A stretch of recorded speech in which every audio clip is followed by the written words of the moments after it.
এই মেসি মানুষ হতেই পারে না। তা নয়তো কি, ৮৮ মিনিটে প্রতিপক্ষকে প্রেস করে বল কেড়ে নিলেন, এরপর দ্বিতীয় গোলটি করলেন।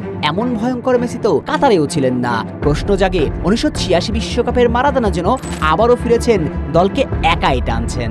অবশ্য আছে একটা প্রশ্ন, এই মেসি সত্যই মানুষ তো, নাকি এলিয়েন বেশে পৃথিবীতে এসে সবাইকে ধোঁকা দিচ্ছেন তিনি? সম্ভবত তাই। শেষ ম্যাচেও তিনি যা করেছেন সত্যই তা কোনো মানুষের পক্ষে সম্ভব নয়। তাই তো সময় হয়েছে চিকিৎসা বিজ্ঞানের মাঝে হলেও এই মেসি মানুষ কিনা তা প্রমাণ করার। ম্যাচের শুরুতেই পেনাল্টি মিস করলেন, তখনই নিন্দুকরা মেসি সমালোচনাতে ব্যস্ত। মেসি এবং আর্জেন্টিনা ধ্বংসস্তূপের মাঝে দাঁড়িয়ে, কিন্তু নামটা জেলিও। ধ্বংসস্তূপের মাঝে থেকে ফিনিক্সের মতো ফিরে আসেন বারংবার। তাই তো নিন্দুকদের ৪৫ মিনিট সময়ও দিলেন না। প্রথম হাফে বিরতিতে যাবার আগে কি দুর্দান্ত গোল, আর্জেন্টিনাকে লিড এনে দিলেন এলএম10।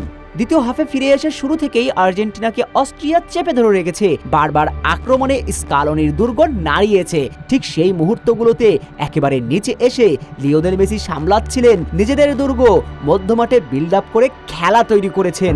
ওই যে বলা ১৯৮৬ বিশ্বকাপের মারাদোনা আবারও ফিরেছেন, পুরো মাঠ জুড়ে বিচরণ করে মেসি তাই প্রমাণ করেছেন।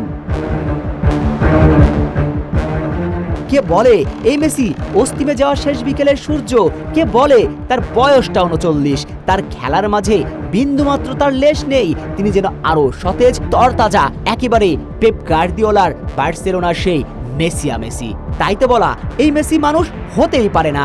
মঙ্গল গ্রহ থেকে একজন এলিয়েন নেমে এসে এই পৃথিবীর মানুষকে ধোঁকা দিচ্ছেন।